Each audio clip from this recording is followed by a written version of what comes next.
Hey there, StarCraft fans! It's falconpaladin coming at you with yet another edition of StarCraft 2 Legacy of the Void. Today on 10,000 feet, it's going to be our guy LiveWraith and a Patreon cast of the week. Top left, it is a LiveWraith. Bottom right, it is a Mickey.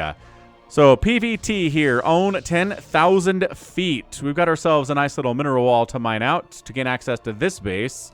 These will go ahead and, yeah, see, look, the HP is degrading. Once they degrade to 0, they are gone.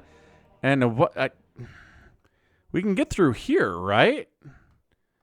So I don't know, man. This is not a safe base. I don't know why there are mineral fields leading into it here. Natural base here.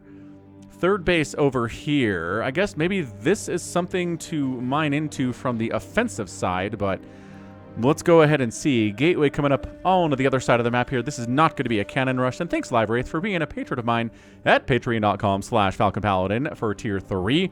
Gives you the right to send me any replay once a month. I'll cast it, put it on the main channel, and here we go, man. You don't need to pull 2 SCVs off of the line to chase 1 probe, but all right, he sees the 2 barracks. He sees the no gas. This probe is as informed as he needs to be here about what LiveWraith is doing at this point. And what's the response going to be here? We've got double gas. We've got a cyber core. Maybe it's going to be DTs. DTs versus a 2 racks opening. Oh, that would be so good.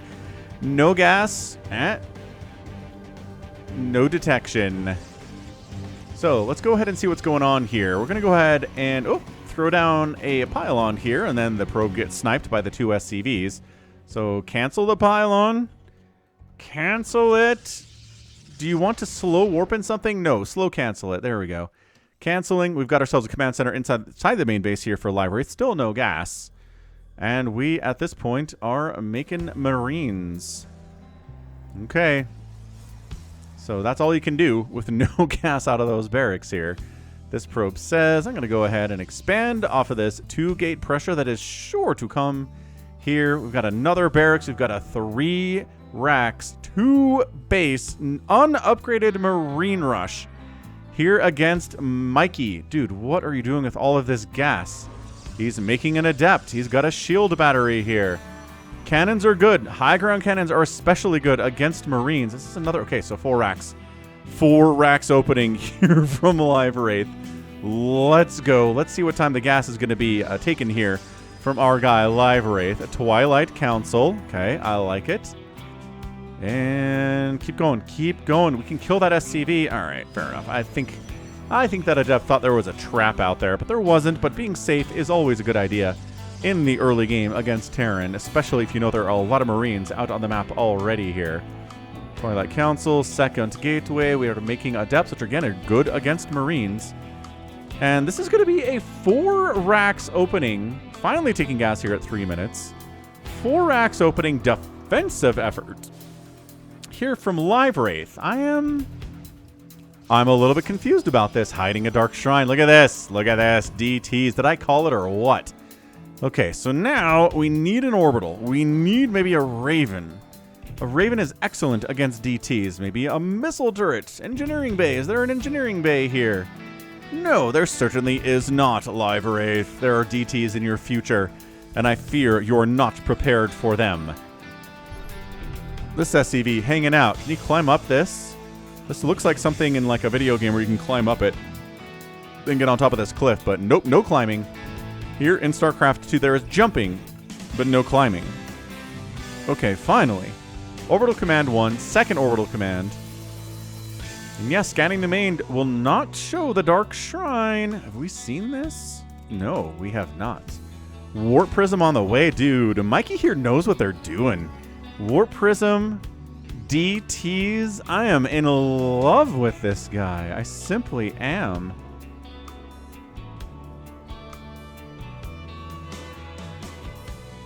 Okay, here we go. Warp Prism up. Gonna head over. Gonna warp some DTs in.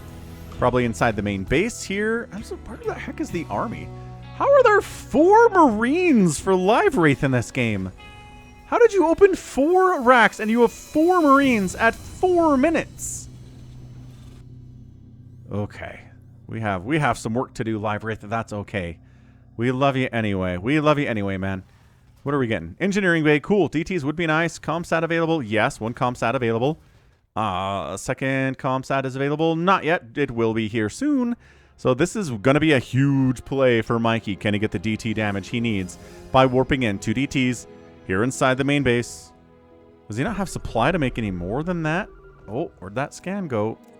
Scanned over here. Uh-oh. Our SCVs are under attack. They sure are under attack. Oh my gosh. What's this DT? Okay, what is this DT? What are we trying to do? Okay, what? A supply depot? Go in the natural! Are you insane? Go check it at least! Mikey is expanding to the bottom left here. It's going to force a liftoff on this orbital inside the main. It looks like, again, the Marine count is not enough to deal. 6 Marines is not enough to deal with 2 DTs. Oh my gosh, 5 DTs. Yeah, there's the liftoff on the orbital. It's a 1-basing LiveWraith. Second base by Mikey is up. There's nothing happening at it right now, but that's okay. Yeah, he finally comes down and he's like, oh, you don't, like, have a missile turret here at all. Okay. Swipe, swipe, swipe, swipe.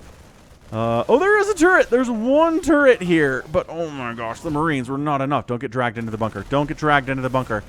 Don't get dragged into fighting the bunker. Okay, good, fine, wonderful. Kill anything else. Just don't get into that bunker. I think LiveWraith is dead. His income is 0. His main base is gone. His natural base is gone. His racks are dying. The SCVs are trying to deal with this. Oh, yeah. Oh, yeah. LiveWraith is dead to DTs. Oof. Right. So, yeah, in general, you want to have a turret up. You want to have some kind of an army to deal with DTs against a Protoss by about 5 minutes at the latest. Look at this setup here. He's like, okay, this bunker has 2 Marines inside it. I don't have the money. I guess I do have the money and the supply to make some more Marines. He's making 3 more of them. Orbital's got to lift off. Yeah, it's over. It's over. Yeah. There you go. Warp in some stalkers. Go deal with that bunker, and we can call this a day. LiveWraith, how do you survive this, man? Taking this base would be pretty good. Maybe Mikey won't find it. Oh, yes. Oh, yes. Sniping the detection down. Oh, now what? Now you send the DTs in, but there is detection. There are 2 scans available here. There is a bunker. You going to scan? You going to scan now? When are you going to scan? Doesn't matter. LiveWraith calls the GG. Game 1 of our Sneaky Twofer is up, and Mikey gets the win. Oh, that hurts my soul. I think everybody has to have that experience, man. Everybody has to have the experience of dying to DTs and then being like, oh, right, I can't skip detection. Can't skip it. Had no detection inside the main base at all. Had no Marines inside the main base. Nothing whatsoever. You got to have at least a turret inside the mineral line. You got to have dudes ready to go. And if you're going to open with a 4 racks opening, you got to have more than 4 Marines at 4.5 minutes. You just got to have a bunch of Marines to help deal with anything that shows up, DTs and whatnot. But he was going for the early expand, I guess. He was going for the hard wall up at the front, so any attack here is going to have a hard time, but just needed more stuff, man. 1 bunker at the front was not going to cut it at all. I mean, if it was like a bunch of zealots, you'd still probably die. If it was like 12 stalkers, you'd probably die too. So this build is just, it's just a you're going to die style of a build. So do not try this one again, I'd recommend. You ever saturate this? Barely saturated that. Okay, game 1. Let's move into game number 2. See how LiveWraith does in that one. All right, game 2 is here on 10,000 feet again. It's going to be Rackrun and LiveWraith. Top left is Rackrun Zerg player. Bottom right is going to be LiveWraith, the Protoss. All right, let's see how his Protoss does here against a Zerg player at this level of the ladder. 10,000 feet. I guess it means it just has a lot of different levels to it. High level, second highest level, third highest level. Another up and then another down. Just a lot of up and down here on this map. Maybe that's why it's 10,000 feet, I suppose. It'd be interesting if there was a map you could get where there were like 6 different levels and like low ground and then high ground. There's a huge difference between them. You'd see overlords and warp prisms and stuff going whoop, like all the way up to get to that highest level. It'd be kind of fun. So any gold bases on this map? I guess we didn't check the first time around because this was so aggressive, but no Vespene Geyser bases. We do have a lot of naturally eroding debris here. Kind of looks like an overmind that's crashed into the earth and it's just slowly dying instead of, you know, turning into an overmind. Maybe a failed overmind attempt. I suppose that probably happens sometimes. Rakron, you got to do something here. There you go. He's hatching. He's hatching. Stop worrying about him, Falcon. He's getting a pool. Not getting a crazy early gas, but do. Gate. Get it, gate. Here for LiveWraith. Let's go. Let's go, LiveWraith. Forge coming in too. Gonna get some zealot pressure. Gonna get some cannons on the other end of it. Maybe a bit of a cannon rush. A late cannon rush, perhaps. I mean, it's too late to roll a cannon rush at this stage based on the timing of this here hatchery. But pylon, zealot production happening here. Little oversupplied for LiveWraith. It's got 18 supply, 31 available, and another 8 popping in with that there pylon. We've got zealot, hoofing it out. Let's see what we get here, folks. Anything crazy? You tell me.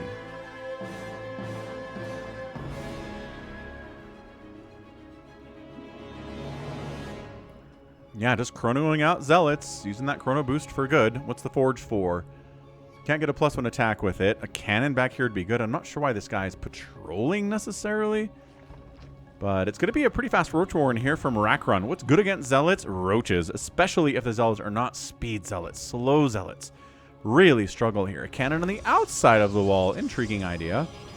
And then sending the 4 zealots out across the map to see what damage they can get done.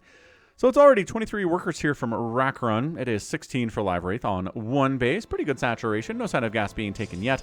Last game, gas was late. This game, gas appears to be probably similarly late. Now, LiveWraith. Let's see how much damage these zealots can get done before the roaches show up. Roach Warren is not done. Wow, did Rakron really try to get away with having, like, nothing? He just made these lings. He tried to get away with not having anything. So queens and lings need to fight together if we're going to do this. This is a good heft case. Queens and lings. Queens and lings. Queens and lings. There you go. Queen attacking. None of these zealots are actually dead. I'm not sure if that was a micro or just luck or what, but all 4 of the zealots survived the initial engagement there after killing every one of the lings. And oh boy, the queens are dead too. Okay, so LiveWraith has managed to maybe pull this off in a very, very quick part 2 of our sneaky twofer. But roaches are on the way. What I say about roaches? They're good. They're really good. Making lings in the meantime. Again, slow lings are fine here. Roaches need to get involved. The lings need to buffer a little bit, and the roaches, there you go. Roach damage plus lings. Gonna do okay. The worker advantage, it was like 23 workers a minute ago. It's down to 14 now.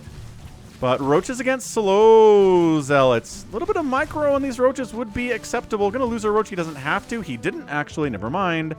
Nicely done. No roaches have died. Not a single roach has died. 14 drones died, 12 lings died, and 2 queens died. But no roaches died. So I like it. Roaches get out in time. Save the day. Second base from LiveWraith. Taking a 3rd base down the bottom left. I love this aggression from him. Economic aggression. Finally taking a gas at 4:15 and getting a cyber core at the same time. So late attempts to get into the gas here from LiveWraith. Again, what you're going to do with slow zealots and cannons is the question. And shield batteries, I guess. You can do that with minerals only, too. But you want upgrades. You want higher tier units. You want stuff that makes your units better. I guess that's what an upgrade is. So what choices is LiveWraith going to make here? Going to recall back a probe. Immediately put it on gas.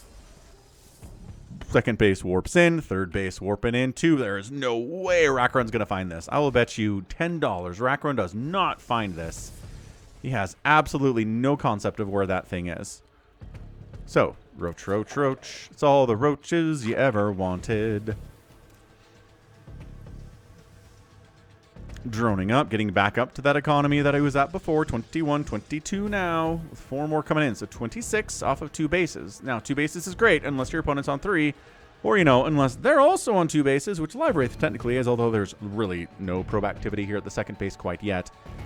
But, I mean, honestly, charge lots against roaches are pretty good if the roaches aren't positioned very well. It's out in the open here, the zealots get to surround the roaches and they die. But if you kind of pack them into this mineral line or between 2 assimilators...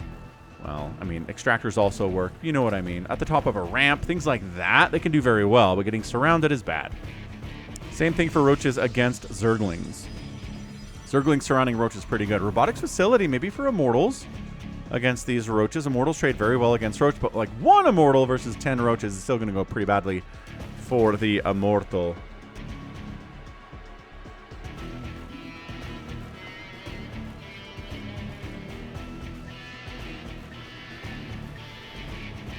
Bum, bum. Ooh, 2 robo means we're going to have more than 2 immortals pretty much immediately here. Making probes, making 3 probes at a time. There you go. That's how you get up an economy. Make 3 probes at a time on 3 nexuses. Might want to rally this guy to be building probes down here or transfer some probes. Do a Maynard transfer. Take, you know, 4, 5, 6 of these guys. Run them down to the natural base. Split out the saturation just a little bit. We got ourselves a Carapace upgrade and a lair and a second gas here from Rackrun. Feels like he's mass roaching this thing. Mass roach Ravager can be really good at this level of StarCraft. Not a big fan of it against the pros because they will have Psystorm. They will have a lot of immortals. They'll have charge lots and things like that. But at this level, Roach Ravager is a high damage output. Pretty mobile, pretty fast, pretty hard for somebody at this level to deal with. I think the micro required for the Zerg is a lot lower than the micro required for the Protoss. So I'm curious to see how this might go in a straight-up engagement. Again, or if it's just roaches, I mean, that's just not as good. You want some Ravagers back there. So he's going to go for an Immortal War Prism drop. Maybe to defend this bottom left base, which, again, the Zerg player has not found it because the Zerg player has not scouted in forever. Finally sending an Overlord down here into the main base to see what's going on. Are these probes rallied up here? He pulled off gas?